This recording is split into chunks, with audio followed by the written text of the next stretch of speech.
Volar sin combustible.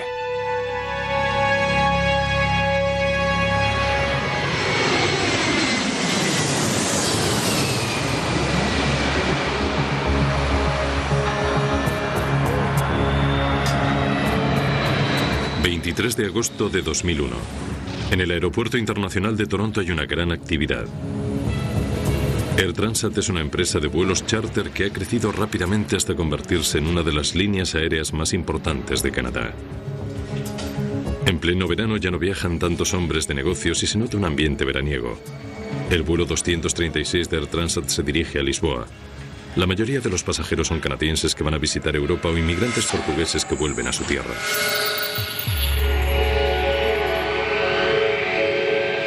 A los mandos del avión, un Airbus A330 bimotor, se encuentran el copiloto Dirk de Jager y un capitán con mucha experiencia, Robert Pichet.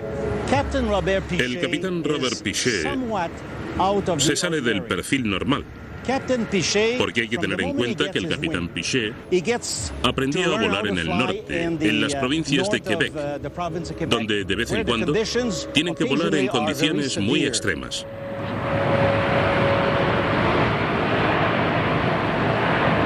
La cabina de mando del avión A330 es ultramoderna.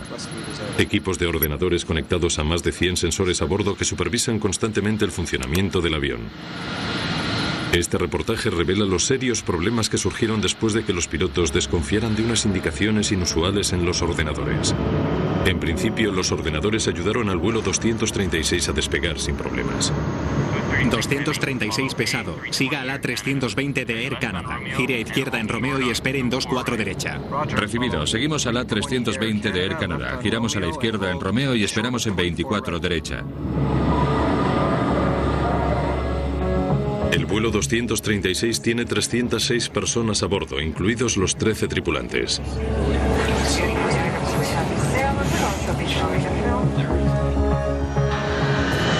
Transat 236, pista libre para el despegue. 240 en 8, pista libre para despegar. 24 derecha, Transat 236 pesado. A las 8:10, el Airbus A330 cargado con más de 47 toneladas de combustible sale de Toronto rumbo a Lisboa. V1. Giramos.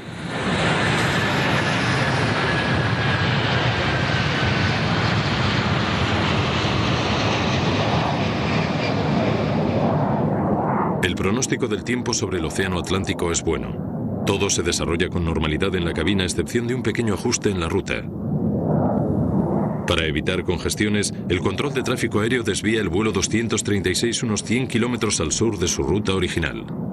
Es una pequeña modificación que más tarde tendrá una gran importancia. Los pasajeros se acomodan preparándose para el largo vuelo.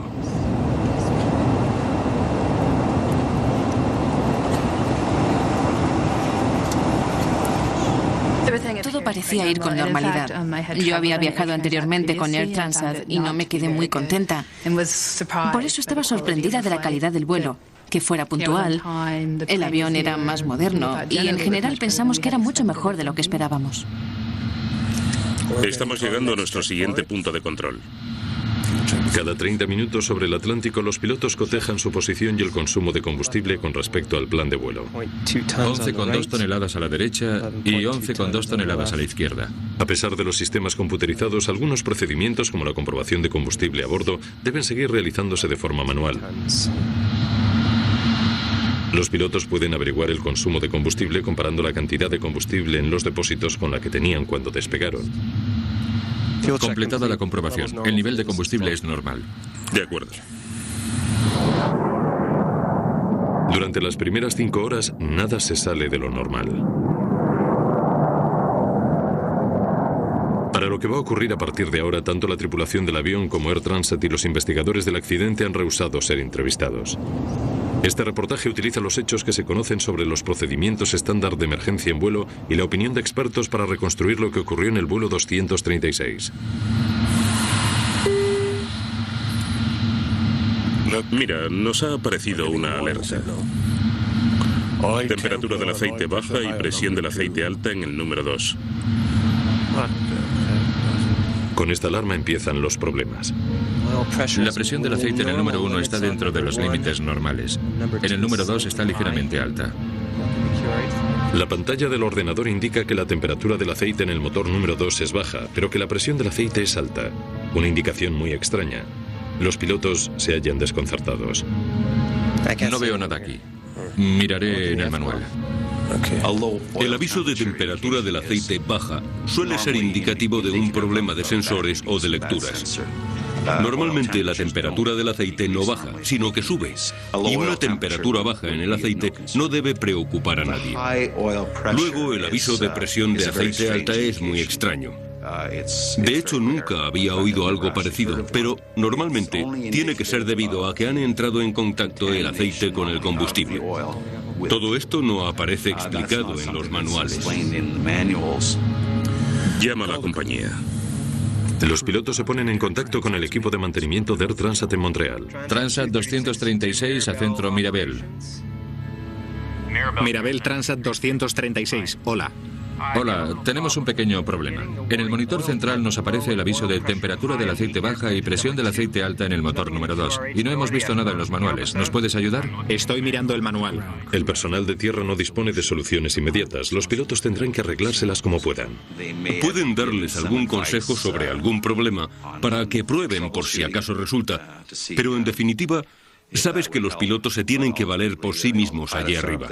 Pueden recibir consejos de alguien que está a 4.000 kilómetros, pero no les pueden arreglar las averías. Les sugiero que sigan atentos a los niveles de aceite, a ver qué ocurre. Como los avisos sobre el estado del aceite resultan tan raros, los pilotos creen que puede tratarse de un error del ordenador. Los pilotos siguen atentos a los niveles del aceite. El vuelo 236 de Air Transat sigue su rumbo.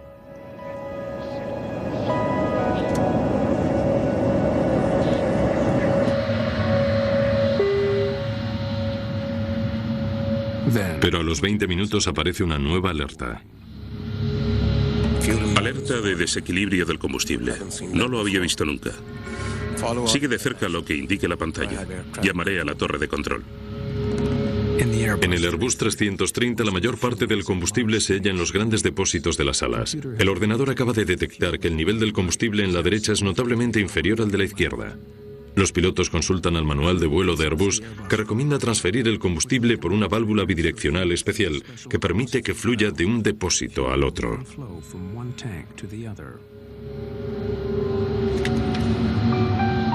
Pero antes de abrir esta válvula, los pilotos deben estar seguros de que el desequilibrio del combustible no sea provocado por un problema más serio, como podría ser una fuga del combustible. La última comprobación de combustible fue hace solo 15 minutos y estaba bien. No parecía que hubiera fugas de combustible. Adelante, entonces. Válvula bidireccional del ala activada. Activada.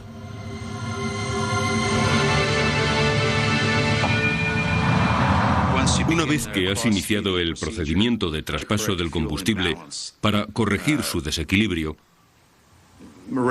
todo debe volver a la normalidad rápidamente. En otras palabras, la situación no debería seguir empeorando, sino que debería estabilizarse inmediatamente y empezar a corregirse. Pero la situación no se está corrigiendo.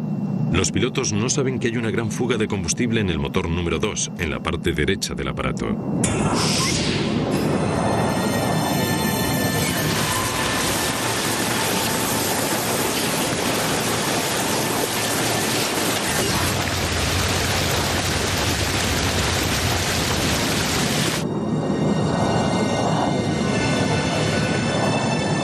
El vuelo 236 se encuentra en pleno océano Atlántico. A unos 11.900 metros de altura sobre el océano Atlántico, a 300 kilómetros de la costa, el vuelo 236 de Air Transat se encuentra en problemas. Los pilotos no saben que el motor derecho tiene una fuga de combustible. El sistema central del avión ha emitido una serie de alarmas, pero los pilotos creen que se trata de algún error del ordenador. ¿Habías visto alguna vez algo parecido? No. Nunca. No tiene ningún sentido. Sí, aunque hubiera una fuga, eso no explica las alarmas en el sistema del aceite. Todo iba perfectamente en la última comprobación del combustible en 30 Oeste. Seguro que es un problema del ordenador. La forma en que están diseñados los sistemas del Airbus dificulta enterarse de que hay fugas de combustible. Los sistemas supervisan cientos y cientos de sensores y les pueden afectar cosas tan triviales como de hielo o escarcha que puede provocar que se presenten datos erróneos. Los pilotos no saben que hay una fuga porque no hay alarmas que indiquen que el nivel de combustible esté saliendo del depósito a mayor rapidez con la que se quema en el motor. Los depósitos de combustible del ala derecha no están aumentando. Compruebe la reserva del combustible. Es muy baja, espera un momento. Cuando el copiloto de Jagger hace los cálculos, descubre que hay un grave problema. Hay mucho menos del que debíamos tener. Parece como si hubiera una fuga. Compruébalo de nuevo. De Jagger ve que hay una gran diferencia. Según todos los indicadores, todos los depósitos de la derecha están muy por debajo del nivel al que deberían estar según el plan de vuelo. Y los demás no tienen casi nada. ¿Y qué hay del depósito de cola? Allí tampoco hay nada.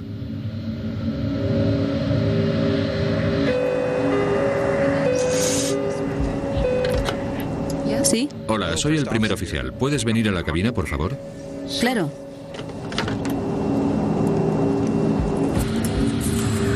Aunque el capitán Piché sigue creyendo que hay algún problema con el ordenador, decide que se haga una inspección visual para comprobar si existe alguna fuga de combustible. Capitán. Hola. ¿Podéis, Karen y tú, coger unas linternas y asomaros por las ventanillas por si veis como una especie de estela o de chorro saliendo de las alas y venís a informarme rápidamente? De acuerdo. Dirk, quiero que hagas otra comprobación del combustible, por favor.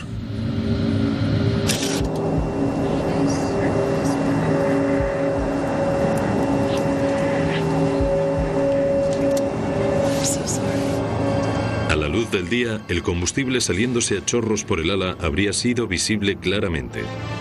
Pero en una noche cerrada, incluso con una linterna, resulta imposible ver la fuga de combustible del motor.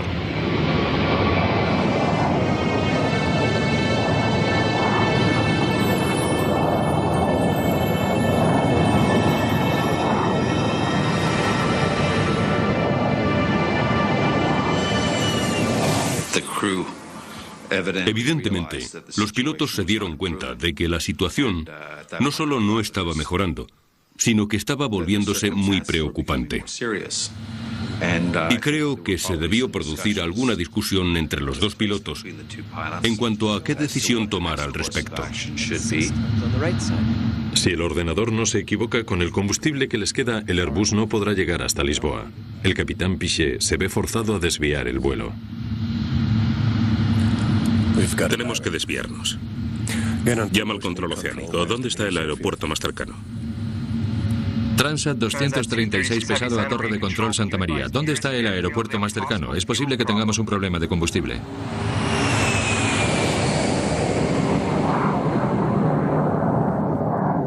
La pista de aterrizaje más cercana está a más de 300 kilómetros, pero con lo que queda de combustible deberían ser capaces de llegar a la base militar de Lajes en la diminuta isla Terceira de las Azores.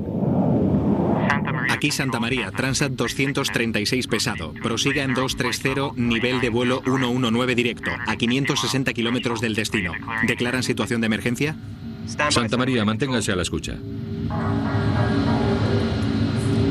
Todavía no. Tiene que ser el ordenador. Transat 236 a Santa María. Todavía no requerimos asistencia.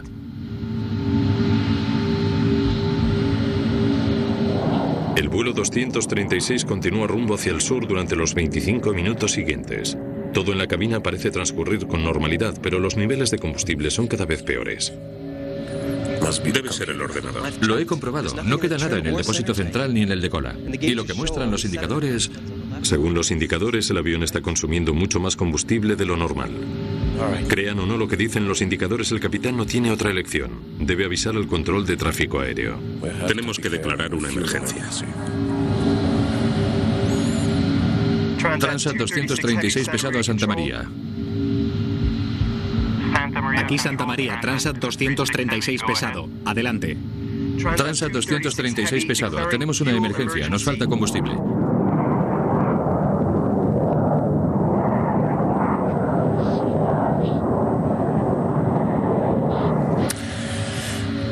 Espero que sea un error del ordenador, porque si aterrizamos en las Azores con el avión todavía medio cargado de combustible, nos van a crucificar.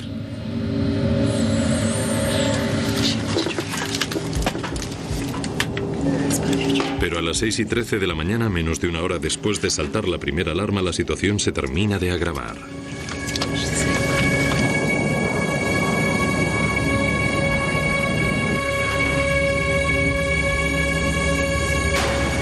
El motor derecho se queda sin combustible y se apaga.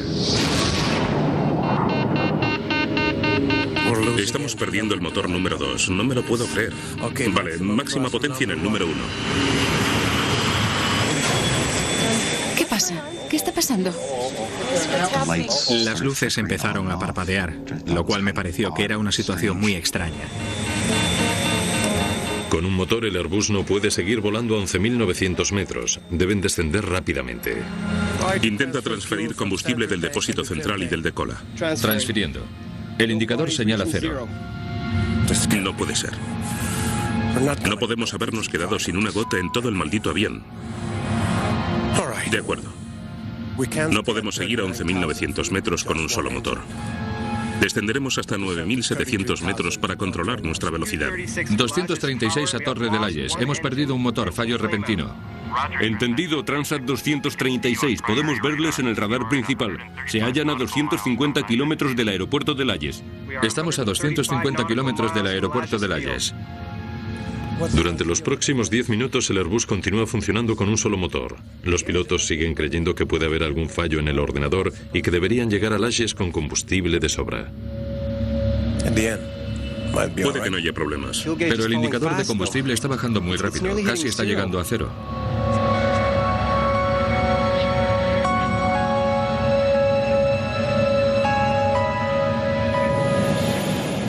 A los 13 minutos después de que se apagara el motor derecho, el motor izquierdo empieza a fallar también a 157 kilómetros del destino.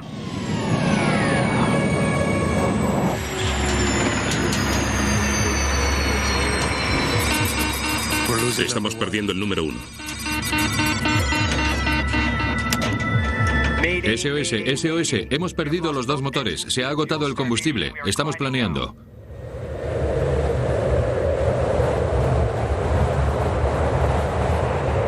Uno de los aviones más sofisticados de la era moderna, con 306 personas a bordo, se convierte en un planeador gigante cayendo poco a poco hacia el océano.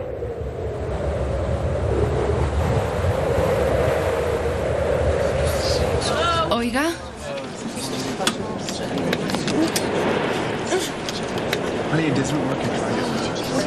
Perdonen, ¿puede venir alguien?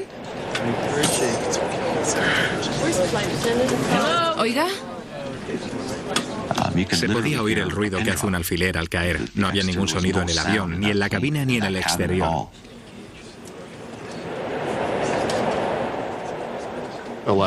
Había mucha gente rezando y pidiéndole ayuda a Dios.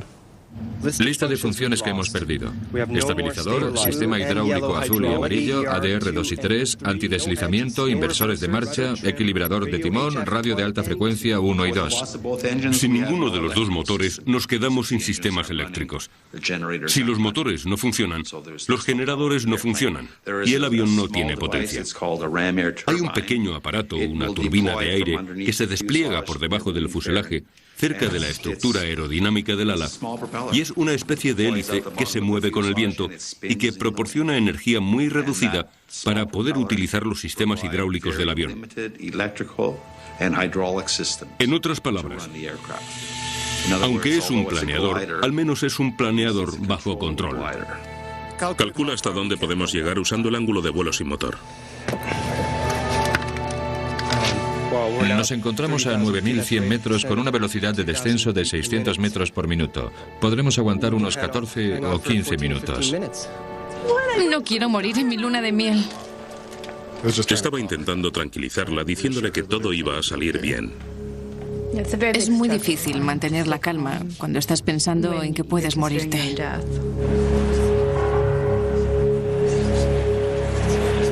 Sin los motores, el avión pierde 300 metros de altura por cada 5 kilómetros de avance. Pueden llegar a las Azores, pero si los pilotos cometen algún error, se verán forzados a amerizar sobre el agua. Tenemos que hacer un amerizaje.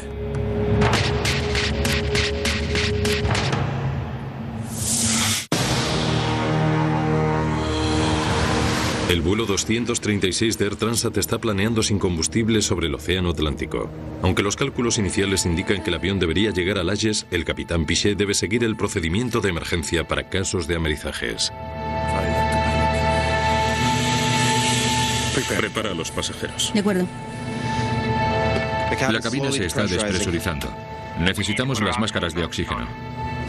Sin energía, la cabina pronto comienza a despresurizarse.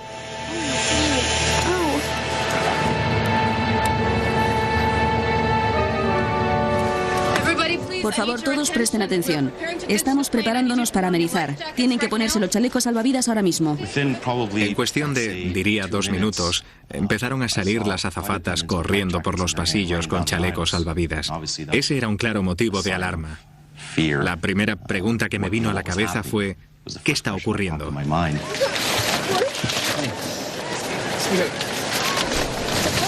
Solo tiene que atárselo aquí. En ese momento no sabes qué pensar, pero cuando le dijeron a la gente que tenían que ponerse los chalecos salvavidas, empezó a cundir el pánico. Tranquilos, no pasa nada. Por favor, mantengan la calma, ¿de acuerdo? Mi mejor amigo estaba hablándole a su padre que murió hace 3 años, pero estaba hablándole porque estaba seguro de que pronto se iba a reunir con él. Aterrizar un avión de pasajeros tan grande sobre el agua representa serios peligros. Si el Airbus 330 tiene que forzar el amerizaje, las posibilidades de sobrevivir serán escasas. En mi opinión, no creo que estos aviones sean muy buenas embarcaciones. Normalmente, lo que pasa con un avión de cola baja como este es que lo primero que choca en el agua es la cola. Y lo más probable es que se abra de cuajo y se parta también el fuselaje por ese lugar. En 1996, un Boeing 767 se quedó sin combustible cerca de la costa oriental de África.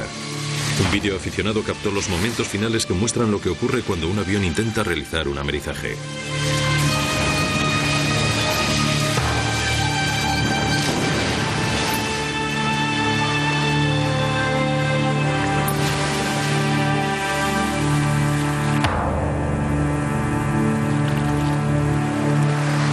De las 175 personas a bordo del avión etíope, solo sobrevivieron 50.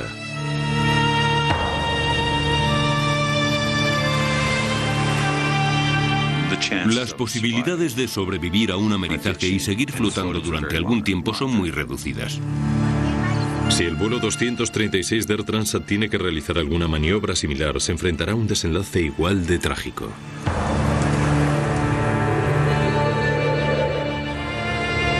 A los pilotos les restan más de 100 kilómetros para alcanzar las Azores y van a tener que seguir pilotando el avión sin motor, planeando durante más de 15 minutos hasta llegar a las Azores.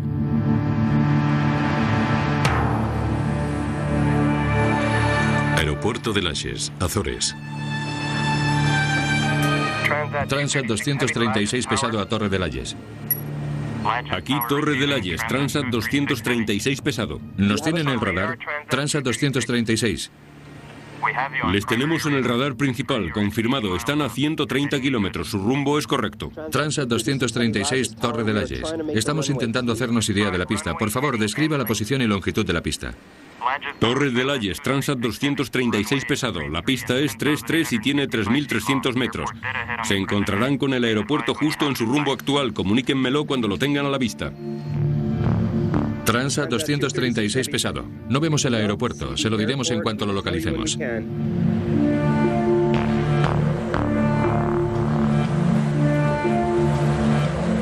Según pasan los minutos, la larga espera de los pasajeros se convierte en una agonía.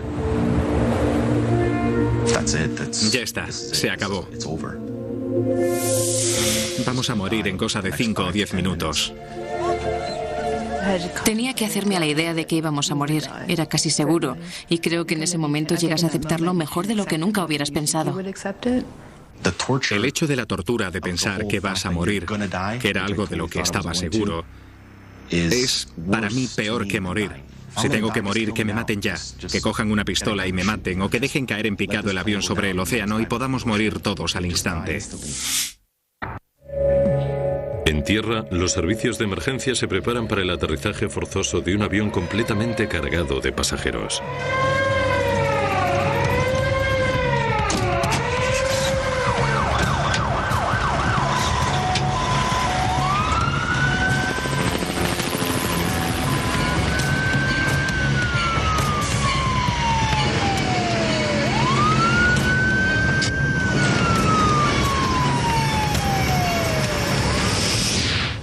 Faltan 20 kilómetros y los pilotos se preparan ahora para la parte más peligrosa de la operación, aterrizar el avión en la pista en una sola pieza. Transat 236 pesado a Layes. ¿Tienen nuestra distancia y condiciones meteorológicas? Entendido, 236 pesado. Están a 13 kilómetros según el radar principal. Velocidad en el aire 520 kilómetros hora. Visibilidad ilimitada. Deberían tener el aeropuerto a la vista. Negativo, Torre de Layes. De momento no vemos la pista de aterrizaje.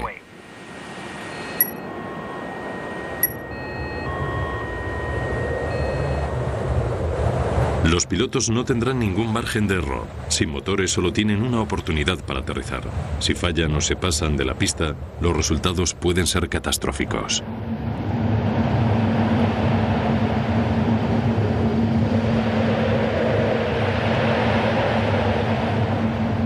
Ya lo tengo, justo a la derecha.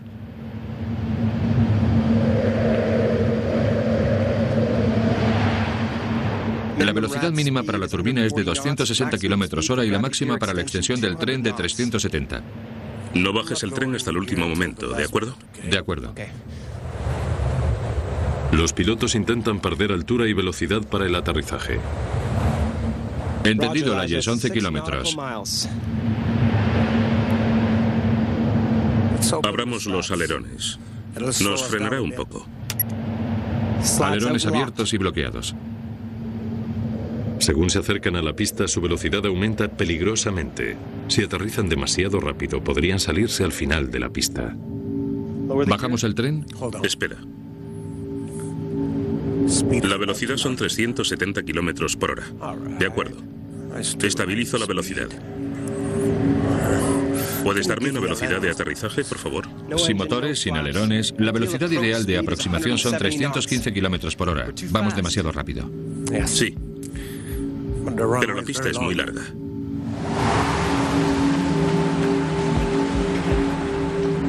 El capitán Piché realiza una serie de virajes bruscos para frenar el avión antes del aterrizaje.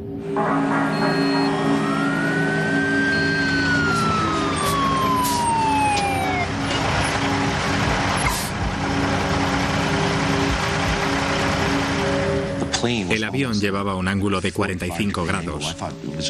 Pensaba que íbamos a darnos la vuelta y caer en picado. El avión fue rodeando la isla para reducir la velocidad. Así que empezamos a ver tierra, luego vimos el agua otra vez. Y la verdad es que me pareció que se habían esfumado nuestras últimas posibilidades de salvarnos.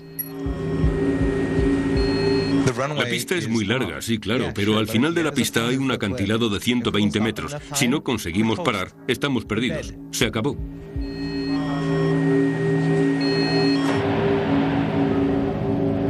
Los pilotos dirigen el gigantesco Airbus hacia su aproximación final. Tren de aterrizaje abajo y bloqueado. 3 verde. No hay alerones, solo frenos de emergencia. No hay... 1200 metros, 360 kilómetros hora.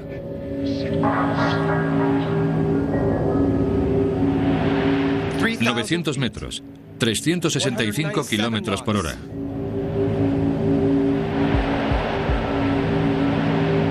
...600 metros, 370 kilómetros por hora. Avisa a la cabina. Tripulación de cabina, 1 minuto para el aterrizaje.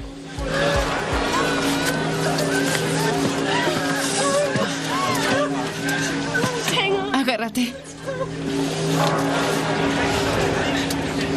Velocidad vertical 900 metros por minuto. Vamos demasiado rápido. La velocidad sigue aumentando. Ahora 375 kilómetros por hora. Vamos muy rápido. 300 metros, 372 kilómetros por hora. Voy a intentar levantar el morro. Vamos a llegar pronto. Pero aunque los pilotos consigan aterrizar en la pista, se enfrentarán a otro problema. Sin los motores, el sistema normal para frenar se encuentra seriamente debilitado.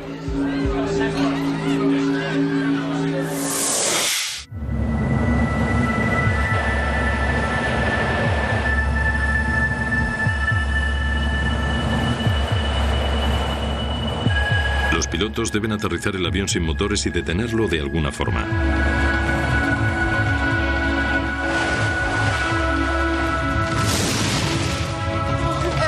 Todo el mundo preparado para el aterrizaje.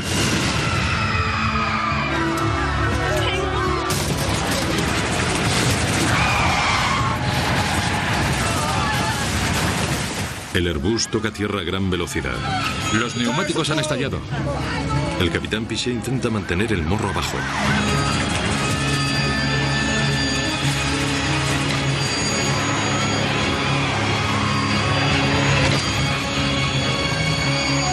¡Dios mío!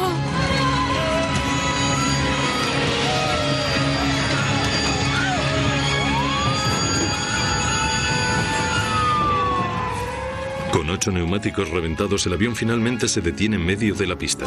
Estamos a salvo, lo hemos conseguido. Lo hemos conseguido.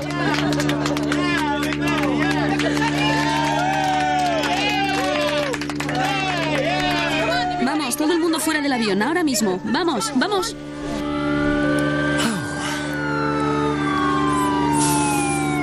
Te dije que lo conseguiríamos.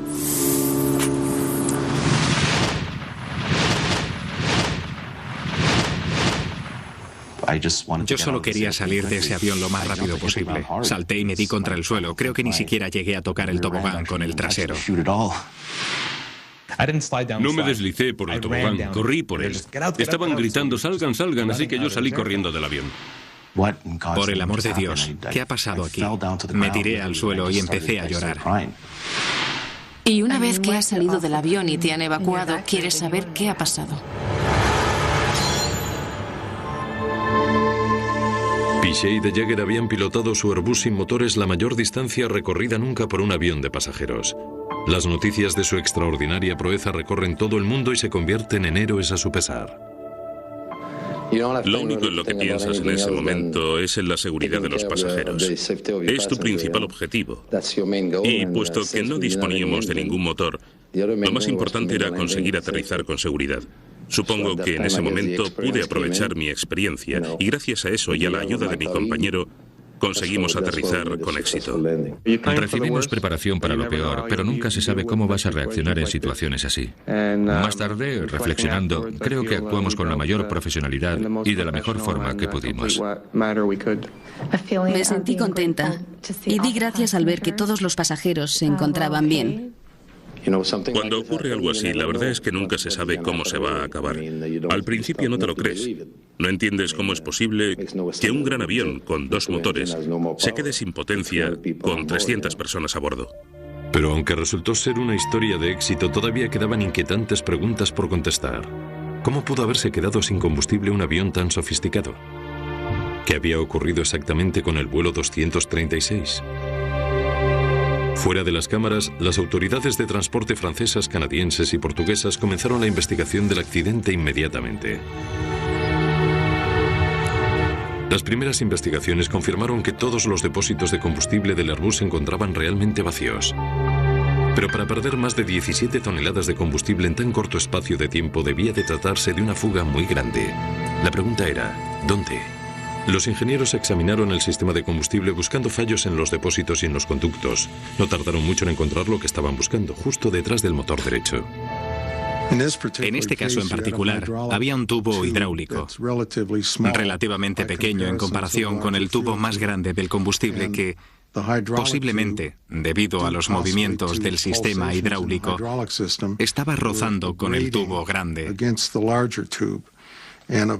Este, llegado un momento, empezó a perder combustible por un agujero que se fue abriendo cada vez más hasta romperse.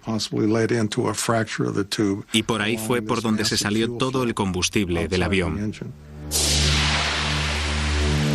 Los investigadores comenzaron a revisar los registros de mantenimiento de Air Transat. Descubrieron que el 19 de agosto, 5 días antes del vuelo, Air Transat había extraído el motor derecho para instalar otra unidad de recambio enviada desde Rolls-Royce. Y mientras revisaban los comprobantes de la reparación del motor, descubrieron un error estrepitoso. No se trataba de un fallo de diseño, sino de un fallo en la reparación.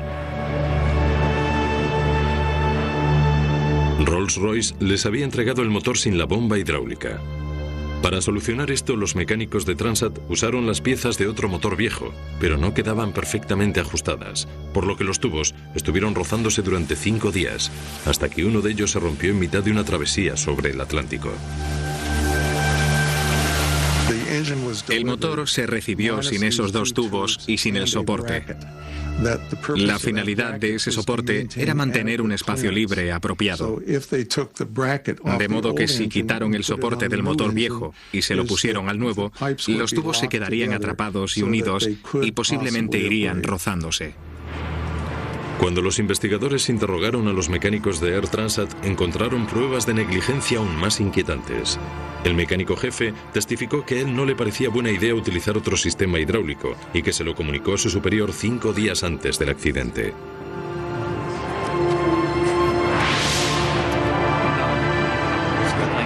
La compañía decidió que el avión debía ponerse de nuevo en servicio y que no podía esperar a que llegaran las piezas que faltaban.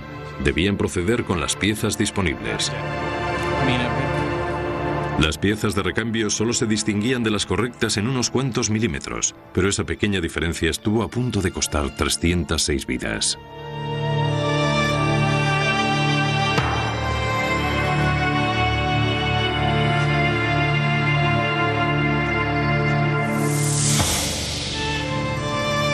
Unos pocos días después del accidente, Air Transat aceptó públicamente la responsabilidad de la reparación defectuosa. Hay que tener en cuenta que se produjo un pequeño error al cambiar la bomba. Cuando la instalamos, había unos tubos, por decirlo de alguna forma, que iban conectados a la bomba y que no eran los estrictamente correctos. La consecuencia inmediata para Air Transat en este caso fue que tuvieron que pagar una multa de $250,000, que era la más alta que se ha pagado en Canadá, por un error que podría haberse evitado.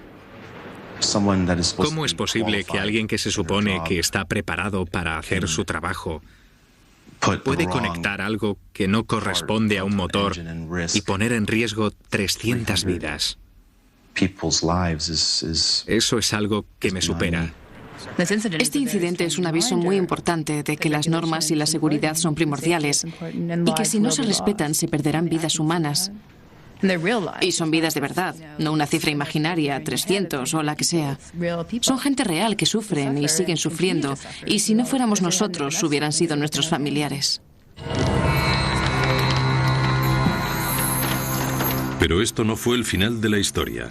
Los investigadores tornaban su atención ahora hacia la cabina de los pilotos. ¿Qué papel tuvieron los pilotos en el suceso del 24 de agosto? ¿Podrían haber hecho algo más para evitar esta crisis? Todavía quedan sin contestar preguntas clave, como ¿qué es lo que ocurrió en la cabina de mando del avión?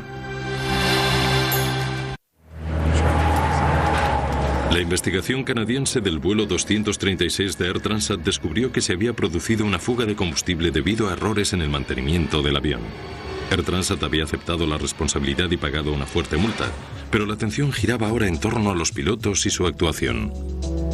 ¿Qué papel tuvieron ellos en la pérdida del combustible? Válvula bidireccional del ala activada.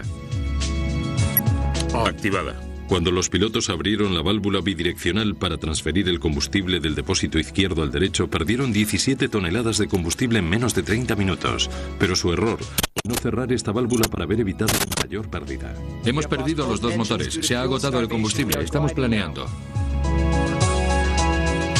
En los días posteriores al incidente, el capitán Piché y Dirk de Jager fueron llamados a declarar y les preguntaron todos los detalles de sus decisiones y acciones.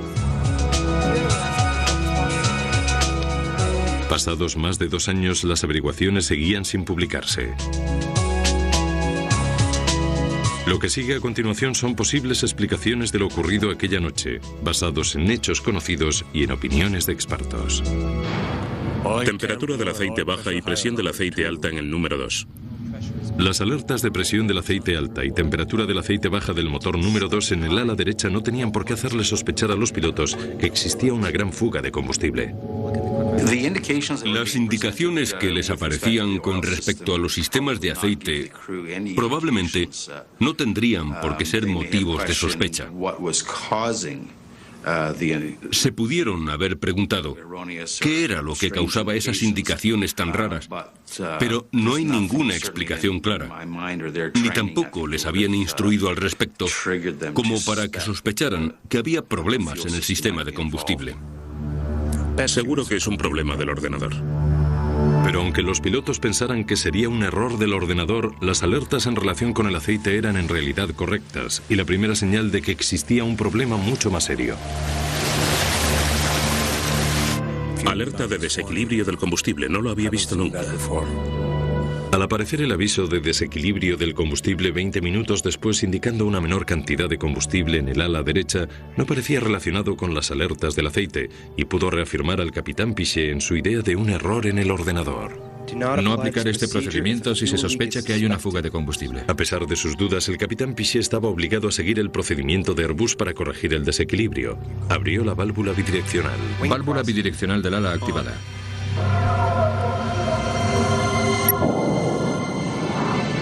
¿Pero bastaba conseguir ese procedimiento? No te puedes dedicar solo a tocar los interruptores según te van diciendo los indicadores del ordenador y pensar que todo va a ir bien. Que después de completar el procedimiento, uno ya puede tumbarse a descansar. No, ese no es el caso. Hay que seguir pensando y preguntándose, ¿será correcto? ¿Habremos seguido el procedimiento adecuado? ¿Habremos conseguido los resultados necesarios? Cuando los pilotos calcularon la gran velocidad de pérdida del combustible, deberían haber sospechado que había una fuga. Transat 236 pesado. Emergencia, no tenemos combustible. Para el momento que estaban seguros de la fuga, sus opciones ya eran muy limitadas. Tenían dos opciones. Cierro la válvula bidireccional a ver lo que pasa, o la dejo abierta como manda el procedimiento de desequilibrio del combustible, esperando que la situación se corrija. Los pilotos no estaban seguros. El capitán Piché creyó durante bastante tiempo que era un problema del ordenador. Solo cuando los motores se pararon tuvo que aceptar que lo de la fuga de combustible era verdad. La complejidad tecnológica de los aviones modernos puede servir de ayuda para mejorar su seguridad y fiabilidad, pero también puede causar problemas casi catastróficos como el del vuelo 236 de Air Transat. Unas piezas de recambio que ajustaban mal provocaron una fuga de combustible. Luego los pilotos malinterpretaron la situación por desconfiar de los ordenadores. Estos errores combinados trajeron graves consecuencias. Solo gracias a que el avión fuera desviado 100 kilómetros al sur para despejar el tráfico aéreo y se encontrara cerca de las Azores, evitó que tuviera que amerizar sobre el océano. La investigación sigue sin publicarse. Airbus responsabiliza a los pilotos por no haber sabido actuar ante la fuga de combustible. Robert Piché y Dirk de Jager continúan volando con Air Transat. En agosto de 2002 recibieron uno de los mayores honores de la Asociación de Pilotos de Aerolíneas por realizar el mayor vuelo sin motor en un avión de pasajeros. Tras el accidente, Airbus modificó su lista de comprobaciones para casos de desequilibrio en el combustible. Ahora es el ordenador el que coteja todos los niveles de combustible a bordo con respecto al plan de vuelo y emite un aviso claro si se está gastando más combustible del que pueden consumir los motores.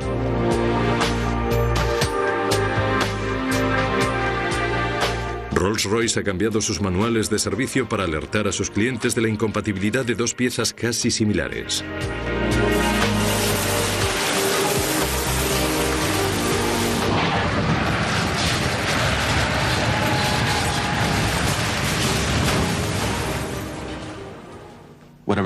Fueran cuales fueran las circunstancias, debió soportar una presión tremenda.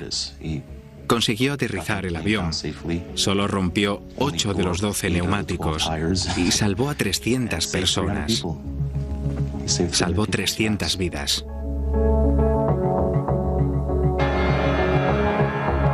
El capitán Piché nos salvó la vida. Y cometiera o no un error, o fuera un error del ordenador, no importa, porque seguimos con vida.